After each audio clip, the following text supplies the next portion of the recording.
Halo,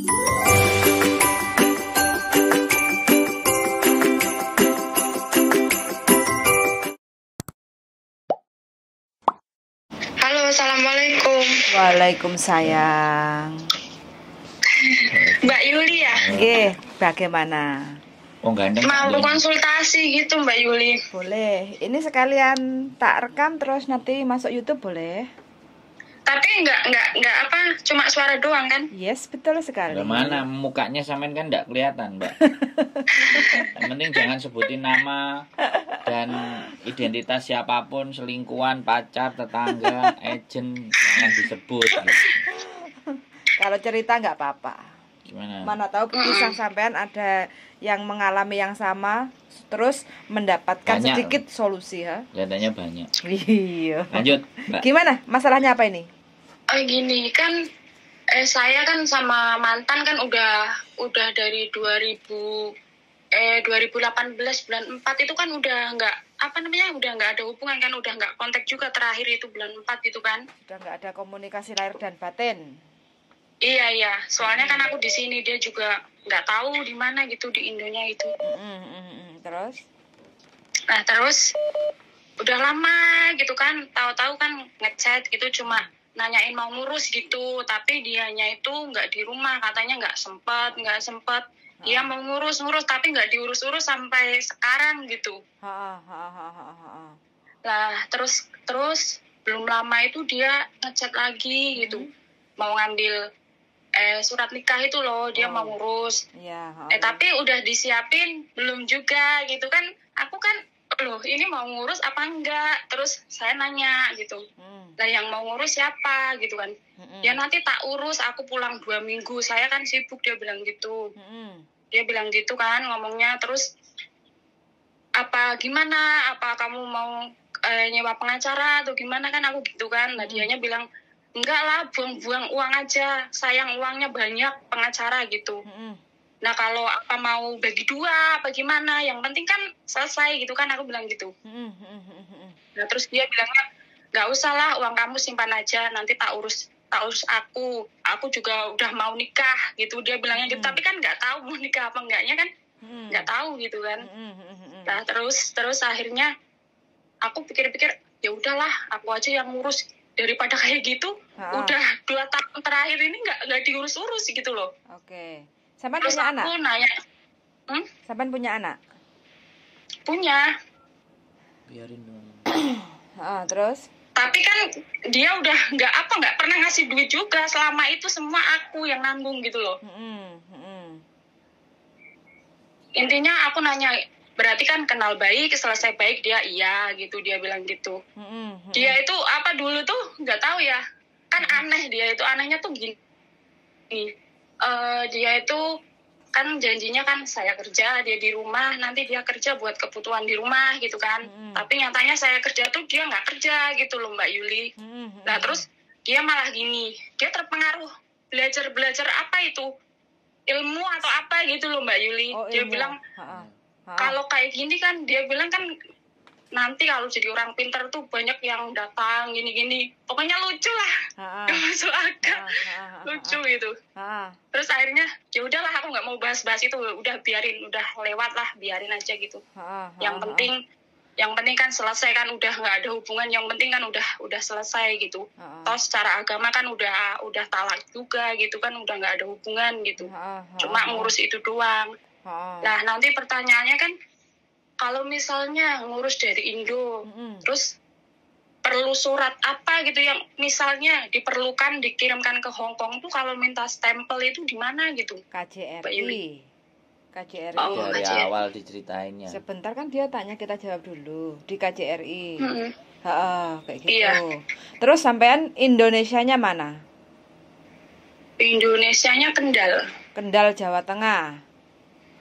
Oke, Kak, sebenarnya ya Mbak ya, cara yang lebih mudah kalau suami sampean itu sudah menyetujui untuk cerai, kesepakatan kedua belah pihak kayak gitu, suaminya sampean suruh nulis surat pernyataan. Jadi sampean harus ada penguat, entah itu dari keluarga kayak gitu kan, yang menyatakan dari keluarga saya gitu ya. Iya, dari keluarga sampean itu ngirit biaya nanti. Oh, kalau keluarga saya udah tahu semua Mbak Yuli kalau keluarga.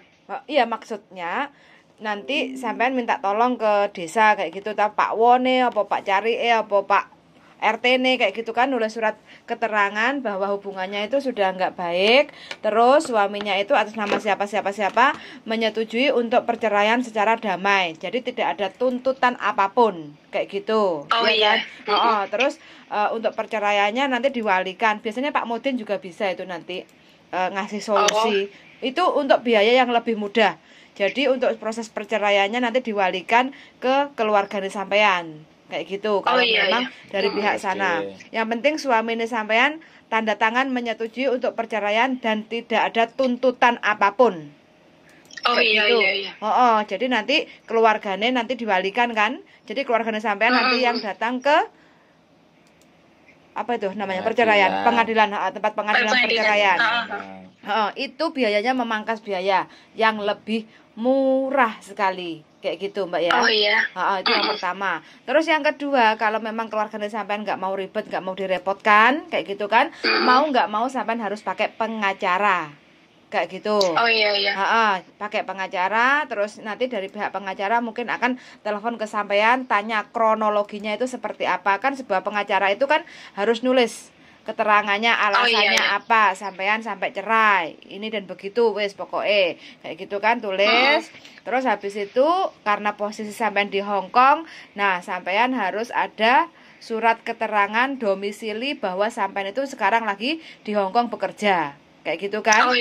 Terus untuk sidang di pengadilan untuk proses perceraian itu diwalikan atau diwakilkan ke pengacara atas nama siapa kayak gitu, dan itu disahkan oleh KJRI kayak gitu. Jadi ada dua opsi kayak gitu kan. Yang pertama dari pihak keluarga, kalau mau silahkan datang nemui bojone sampean untuk minta surat keterangan bahwa bojone mantan bojone sampean itu surat pernyataan menyetujui kalau istilahnya proses perceraian dengan damai, tidak ada tuntutan apapun kayak gitu kan. Itu. Mbak Yuli. Terus tanda tangan di atas materai kayak gitu, dikasih saksi siapa kayak gitu, harus ada saksinya ya kayak gitu. Terus habis itu yang kedua sampean pakai pengacara. Nanti kalau sampean pakai pengacara boleh bebas pengacaranya milih, tapi kalau sampean tanya-tanya, mungkin kalau dari saya atau bojo saya nanti ada pengacara, bisa telepon-telepon atau konsultasi dulu juga boleh. Kalau merasa cocok harganya atau prosesnya, kalau merasa cocok nggih monggo jenengan negosiasi sama pengacara. Mungkin dari saya kan juga ada beberapa teman yang profesinya pengacara kan, membantu teman-teman yang punya keluh kesah seperti ini kayak gitu kan. Kayak gitu. Jadi saya hanya jadi orang jembatannya aja kayak gitu. Nanti kalau lewat pengacara, kalau sampai sudah deal cocok kayak gitu kan, terus pengacara akan tulis surat pernyataan untuk menguasakan kayak gitulah. Proses sampean dikuasakan sama pengacara. Terus sampean dikirim ke sampean, terus sampean bawa ke KJRI, bawa paspor, bawa kontrak kerja, bawa Hongkong ID, bawa visa kayak gitu kan, KJRI sama surat dari pengacara itu.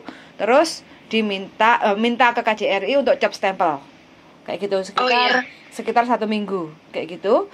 Terus nanti sampean ambil, selepas dari job stempel itu sampean kirim lagi ke Indonesia ke pengacara itu, terus selesai proses sampean itu sudah selesai, tinggal nunggu. Gimana? Terus gini, mau nanya Mbak Yuli, kalau misalnya datanya nggak sama itu gimana Mbak Yuli? Gak apa-apa. Ada kendala nggak? Nggak apa-apa. Nah, kemarin itu hari Senin kalau nggak salah, aku juga ada salah satu teman itu kan dia juga prosesnya sama. Jadi tanggal lahir bulan tahunnya itu nggak sama dengan yang di buku nikah kayak gitu kan. Itu dia datang proses ke KJRI untuk cap stempel, nggak ada masalah.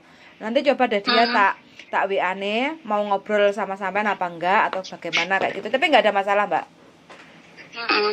Gini Mbak Yuli, kan di rumah itu kan udah konsultasi itu loh sama yang ngurus itu, yang biasa ngurus cerai gitu loh Mbak Yuli. Dia bilang bayarnya 5 juta udah terima beres gitu kan. Yang penting kan ada itu buku nikah, itu fotokopi ini, itu paspor gitu kan. Nah katanya aku kan nanya gini, itu perlu dilegalisir ke KJRI apa enggak, ke Hongkong? Katanya enggak. Terus aku lihat-lihat di YouTube kok kok harus kalau orangnya di luar negeri kan gitu. Aku dia bilang nggak usah gitu, nanti pengacaranya yang akan telepon kamu, nggak usah dikirim ke Hong Kong gitu, dia bilang gitu. Wah, aduh, aku nggak tahu ya prosedurnya Bapak yang sampean maksud itu bagaimana, saya kurang paham kayak gitu kan. Karena saya kan nggak tahu cara kerjanya yang di sana kayak gitu kan. Tapi setahu saya setiap pengacara kalau yang bersangkutan domisilinya di Hong Kong itu harus ada job stempel dari KJRI domisili. Iya. Karena kita nggak bisa hadir kan, otomatis sampean ada panggilan tuh kayak gitu kan. Nah, sampean ada panggilan karena sampean posisi atau domisilinya sekarang lagi bekerja di Hong Kong, diketahui oleh pihak KJRI dengan adanya surat yang diberikan sama pengacara itu, berarti itu adalah istilahnya udah sampean nggak bisa datang, nggak apa-apa kayak gitu. Oh iya. Setahu saya sih seperti itu prosedurnya kalau kita domisilinya di Hong Kong untuk melaksanakan proses perceraian kayak gitu. Tapi kalau dari teman sampean yang sampean hubungi itu prosedurnya seperti apa, tata caranya kok bisa tanpa job stempel dari KJRI yang menyatakan sampean berada di Hong Kong, saya kurang tahu kayak gitu. Oh iya Mbak Yuli. Menurut penake sampean piye, sementing ojo kapusan. Nikmati proses perceraiannya, yang penting hasilnya keluar akte cerai. Terus sampai bisa nikah lagi. Iya. Kayak gitu toh, Mbak? Dia sih yang bilangnya mau nikah kalau aku. Maksudnya kan gimana ya? Ya intinya dia bilang gitu, ya udah kan udah lama juga gitu. Toh dia bilang mau ngurus, tapi udah aku tunggu kok nggak ada kabar. Katanya, siapin ya ini, nanti saya ke rumah orang tua ambil. Tapi aku nanya-nanya juga belum gitu. Maksudnya daripada gimana ya, udah nggak bisa bareng kan sama-sama, dia juga bilang gitu, ya udah biar selesai kan enak gitu. Oke. Menurut pendapatmu piye darling dari pihak laki-laki? Ya sekarang kan yang lebih penting kalau mau murah ya keluarganya ada yang mau beresin nggak gitu loh. Kalau adik apa Pak Li atau apa, daripada disangokno wong kan disangokno keluarganya dewe atau bapaknya itu ibunya yang mau. Karena kalau dari dari pengadilan agama itu, kalau keluarganya yang mewakili terus surat pernyataan dari suaminya itu menyetujui, proses sidangnya lebih cepat, lebih mudah, dan keterangan domisili. Nah, yang diminta itu keterangan domisili. Nah, kalau keterangan domisili itu kita bisa nulis sendiri, terus mengetahui KJRI, atau kita nanya ke KJRI, saya minta keterangan domisili bahwa saya memang tidak bisa menghadiri. Jadi itu kan yang tidak diwakilkan sama pengacara. Jadi mbaknya sendiri yang nyari surat keterangan domisili. Jadi benar-benar mbaknya ada di Hong Kong dan itu mau diwalikan ke adiknya, pamannya, bapaknya. Itu kalau biayanya murah. Kalau mau biayanya ringan, karena sebenarnya cerai itu nggak sampai 3 juta, 1,5 juta itu wis maksimal. Yang bikin ribet kan riwa-riwinya. Itu kalau keluarga sendiri yang mau jadi walinya. Nah, surat pernyataan dari suami bahwa tidak ada tuntutan, terus tanda tangan suami, itu keren. Lebih cepat, caranya lebih cepat, nggak ribet. Nah, tapi kalau misalnya keluarga tidak ada, tidak aware, tidak care, atau tidak mau urus, mau diserahkan sama pengacara saja. Nah, prosedurnya biasanya pengacara bikin surat, kemudian dikirimkan ke sampean, terus sampean tanda tanganin, sampean setor ke KJRI, KJRI tanda tangan. Habis itu dikirim lagi ke pengacara, karena perceraian sampean diwalikan kepada pengacara, diwakilkan, dikuasakan. Nah, kalau pengacara itu dikuasakan ke pengacara. Nah, setelah dikuasakan ke pengacara, ya sudah, tinggal proses-proses. Nah, saya takutnya gini nih, ini kalau pengacaranya ini nggak bisa dipegang, ya kan, otomatis pengacara ngomong ke sampean, habis ngomong ke sampean, pengacara ngomong sama si laki-laki. Nah, karena sampean sudah hapcok sama si laki-laki, bilang bahwasannya, misalnya nih, bilang bahwasannya saya juga memang udah mau cerai lah. Terus pengacaranya bikin, piye, nek minta tuntutan sekian-sekian, bagi A, bagi B, bagi awakmu separuh, bagi aku separuh. Nah, makanya aku berpesan sama sampean, Plan A ya saudara sendiri, baru plan B pengacaranya yang amanah. Ya mudah-mudahan sih nggak kejadian seperti itu. Ini beberapa pengalaman, Mbak. Syukur-syukur langsung cepet. Oh ya, boleh. Apa? Misalnya nggak ada tanda tangan gitu, orangnya nggak di rumah, misalnya terus kira-kira gimana ya? Nggak ada masalah. Maksud saya itu kan kalau suami itu tanda tangan dan bikin pernyataan itu agar lebih cepat. Itu aja sih. Tapi kalau misalnya nggak mau ya nggak apa-apa. Proses biasa. Panggil pengadilan. Panggil pengadilan biasa. Semakin nggak datang semakin enak. Kalau dia nggak datang 3 kali kelar selesai. Kalau dia datang terus nggak tahu dia tuh di mana gitu maksudnya, tapi cuma nggak tahu. Sempet cuma nanya itu mau ngurus gitu loh dianya. Kalau nggak tahu pasti dialamatkan ke orang tuanya, Mbak. Tinggalnya. Oh iya. Kalau dialamatkan orang tuanya nggak ada, malah ada namanya goib. Cerai goib. Oh iya. Jadi tidak diketahui keberadaannya di mana. Oh iya. Jadi kalau tidak diketahui keberadaan di mana, makanya pengadilan agama tidak bisa menjatuhkan surat kemana karena keberadaannya tidak ada. Kalau tidak ada keberadaannya ya 3 kali kedatangan tok palu selesai kelar. 3 bulan lah, 1,5 bulan. Kalau 3 bulan 3 bulan sih, Mbak. Tapi biasanya sidang itu per minggu kok. 3 minggu ya 1,5 bulan plus administrasi semua surat cerai kelar. Gitu sih, Mbak.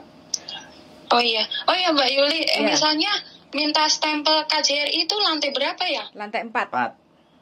Oh, lantai 4 ya? Loket sebelah kiri ada tulisannya. Oh iya. Perceraian, legalisir atau apa ada. Iya. Dan harus sampean sendiri, Mbak. Bawa paspor, kontrak kerja, Hongkong ID. Sendiri. Oh iya Mbak Yuli. Berarti gitu aja ya Mbak Yuli ya. Siap. Pokoknya jalan. Soalnya udah sama-sama sepakat gitu kan, biar sama-sama enak gitu kan. Ya itu tadi kan cerita pengalaman toh Mbak. Kan kita nggak ngerti orang mikirnya orang ke mikir kita pahitnya itu. Dulu mikir orang tapi aku juga sempat gitu mikir pahitnya. Siapa tahu dia diam-diam masih punya cemburu atau apa gitu kan. Enggak, kalau cemburu enggak. Tapi walaupun dia nyuruh nyari lagi, tapi siapa tahu yang namanya orang gitu kan maksudnya. Enggak, menurut saya sih cemburu enggak, tapi moroti itu loh Mbak. Yang kita enggak asik. Iya, kalau moroti itu yang minta ini, minta itu, gono gini lah macam-macam. Nah, itu yang kasihannya sampean. Rata-rata semuanya kayak gitu. Makanya kita juga punya pengacara sing ibaratnya wis ngerti kelakuane wong lanang-lanang sing ada di sana. Akhirnya diajar pisan, kita cari titik lemahnya supaya dia nggak berkutik. Kan kita nggak ngerti toh Mbak, sekali lagi kan. Iya, nggak tahu maksudnya di belakang tuh kayak apa. Sifat orang tuh di depan bilangnya ini ternyata gini kan, nggak tahu juga gitu kan. Waspada aja. Pengacaranya bilang 5.000 lah, terus habis itu beberapa hari lagi, seminggu lagi ngomong bojomu njaluk ngene ngono nganang-nganang ngono. Sedangkan sampean dhewe wis koordinasi karo bojone wis ora enek apa-apa ya. Ora enek piye-piye ya. Lah moro-moro nambah neh lah duit kadung mlebu piye. Lah itu loh yang jadi apa ya nek ngarani sing jadi awake dhewe iki nyambut gawe kepikiran. Ya nek majikan enak, nyaman. Majikane tambah mumet kan. Ya kan pikirannya double-double. Dia apa namanya? Keluarga kan mau ngurus gitu kan, sama itu yang dia itu bukan pengacara sih, cuma biasa ngurus sendiri gitu, nolong orang ngurus sendiri. Nanti apa dibayar gitu segitu gitu maksudnya. Kalau pengacara kan mungkin 7 jutaan, mungkin 7 juta ke atas mungkin ya mungkin kalau di Indo 8 sampai 10 biasanya. Kalau 5 juta itu biasanya dia perantara sendiri. Perantaranya pengadilan agama ada juga. Itu berarti yang itu mungkin. Soalnya dia bukan pengacara juga sih. Ya kalau Indonesia biasanya ya calo, maklar kasus. Iya. Ya nggak apa-apa selama dia bisa dipercaya. Omahe sebelah omah kan gampang ngecek golek ini. Sebelah dekat banget sih, maksudnya udah sering juga dia seperti itu. Ya coba aja. Katanya kemarin juga karena anaknya di Indo itu yang cerai katanya cuma bayar 3,5 doang gitu. Bagus. Ya kalau bisa tetangga sebelah kalau gak beres garek ngepruki palu ndase kan mari. Itu aja jadi pilihan. Nggak apa-apa Mbak. Lanjutkan. Timbangannya metu duit akeh-akeh kan. Eman. Daripada nyangkut-nyangkut. Nah, nggak tahu. Nek tanggane dhewe nyantet kan yo gampang, roh gitu loh. Nyanggung nang ngarepe omahe pentung palu kan yo roh, gepuki sembarang ngalir kan iso, Mbak. Nek tangga dhewe. Nek rada adoh ngono kan repot. Nek jangan nanti kalau mukul nanti malah itu masalah ya. Enggak apa-apa. Di Hong Kong iya, di Indonesia yo gak tanggung jawab kok. Indonesia mukul orang itu loh nanti kena denda juga sih sekarang. Loh kan gak tanggung jawab, duit wis diserahno. Enek seksine barang. Iya juga. Ayo, piye apa di jantur diseret karo sepeda motor kan? Semoga aja maksudnya kan deket juga. Semoga aja yang amanah. Terbaik, kenalnya baik, selesai baik, udah sama-sama sepakat ya semoga aja di belakang nggak unggreng-unggreng, nggak maksudnya masih punya cemburu atau apa gitu. Misalnya udah nggak cinta toh Mbak? Bukannya kayak gitu Mbak Yuli, dulu itu karena dia seperti itu, masa kok seperti itu sih, maksudnya aku udah ngasih kesempatan juga, terus akhirnya setahun kasih kesempatan, ya udah kita juga nggak pernah telepon atau apa, paling kalau mau gajian doang gitu loh. Dulu.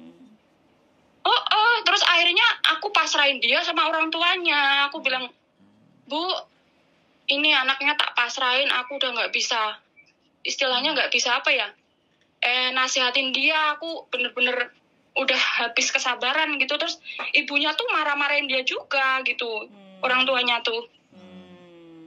Aku kok izin sih dadi wong lanang.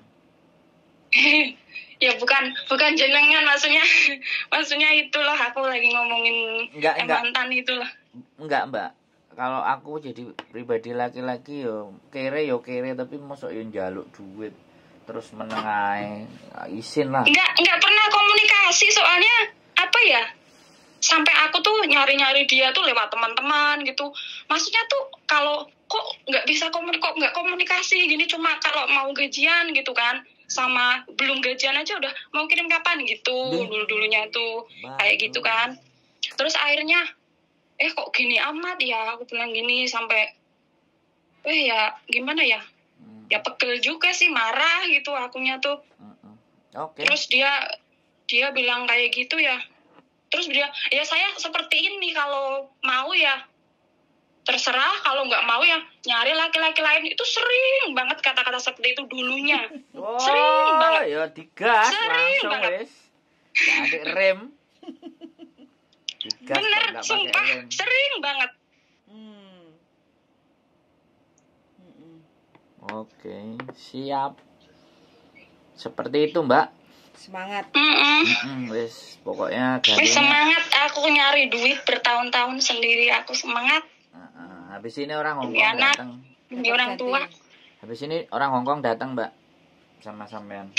Untuk bojo wong Hong Kong. Aku nggak suka. Aku sering sih mau itu dikenalan, tapi aku nggak suka. Nggak mau itu apa namanya, kenal sama orang sini sih. Takut aku. Made in Hong Kong nggak mau ya, made in Indonesia aja. Nggak mau. Takut aku. Indo aja nanti kalau jodoh, nggak tahu kapan. Oh iya. Kalau nggak jodoh tinggal ngepruin aja. Nggak jodoh ketakin dasi. Oke. Ada lagi Mbak kira-kira yang butuh didiskusikan? Enggak sih Mbak Yuli, soalnya kan nggak ada masalah, maksudnya kan kita sama-sama sepakat gitu sih. Cuma saya nanyanya kan katanya apa perlu datanya di Indo tuh dikirim ke sini terus distempelin gitu. Terus saya nanyanya kan di mana nyetempelnya tuh lantai berapa gitu kan, saya nggak tahu gitu. Iya, siap. Pokoknya semua proses tergantung yang jalaninya. Kalau yang jalanin itu pengacara, prosedurnya pasti pakai kayak gitu. Tapi kalau yang jalanin keluarga atau mungkin pihak dari yang tadi. Yang sampai sebutkan tadi mungkin orang langsung dalam dari pengadilan langsung komunikasi aja sama dia. Nanti tinggal ketok palu ya gitu Mbak Yuli. Soalnya orangnya bilang ini kan termasuk jalan sendiri gitu Mbak Yuli. Dia tuh. Yang penting sampean bilang aja. Yang penting saya lewat jenengan tidak mau dituntut sama suami loh Pak yo. Ini akte cerai resmi kayak gitu. Pastikan seperti itu Mbak ya, takutnya nanti suami nggak tahu dicerai terus nggak terima sampai malah kena masalah nanti. Terus kalau nyerahin kalau nyerahin duit usahakan ada saksinya. Ada saksi di video, bukti. Di video bayarnya. Kalau mau bayarnya di orangnya apa di pengadilan? Di orangnya itu yang sampai titipkan itu, titip proses ada saksi, itu. Jadi saksi. Jadi kalau ada apa-apa itu saksinya bisa bunyi, bisa ngomong. Sampai tunggu sekitar 3 bulan, paling lama 6 bulan lah itu proses paling ruwet 6 bulan. Tapi kalau lancar sih 3 bulan. 3 bulan selesai. Kalau kayak Mbak kayak gini 3 bulan kalau suaminya nggak resek. Begitu. Tergantung suaminya aja. Suaminya resek. Kalau di chatnya sih kayaknya ya sama-sama sadar sih dia juga gitu. Maksudnya kata-katanya juga. Tapi nggak tahu pahitnya ya kan, orang kan nggak tahu maksudnya di depan seperti ini, nggak tahunya maksudnya kita itu aja. Prepare, persiapan. Siap gitu. Siap menjanda Mbak. Janda anak 1 men. Lah selama ini juga aku sendiri kok Mbak Yuli. Wis merasa janda ya Wisan. Cuma status doang. Semangat cari yang baru, mudah-mudahan dapat yang lebih baik. Semangat Mbak Yuli. Yang baru itu gak dicari, datang sendiri. Tinggal Mbak mau apa enggak. Pokoknya dapatnya aku takut, jujur aku takut. Pokoknya dapatnya jangan pas galau. Jangan pas galau dapatnya ya. Nanti malah sampean diperalat nanti. Oke. Gitu Mbak ya. Iya Mbak Yuli. Suwun sangat, pokoknya kalau ada apa-apa silakan WA ya Mbak. Suwun sangat. Suwun yuk. Makasih. Makasih ya Mbak Yuli ya. Yuk, bye-bye. Yuk, assalamualaikum. Waalaikumsalam warahmatullahi wabarakatuh. Bercerai. Yang murah ya. Kalau ada yang murah ya sudah. Kalau yang murah tidak bisa dan tidak ngerti, ada caranya yang lain. Oke? Oke. Terima kasih dan semangat buat para janda. Bye-bye.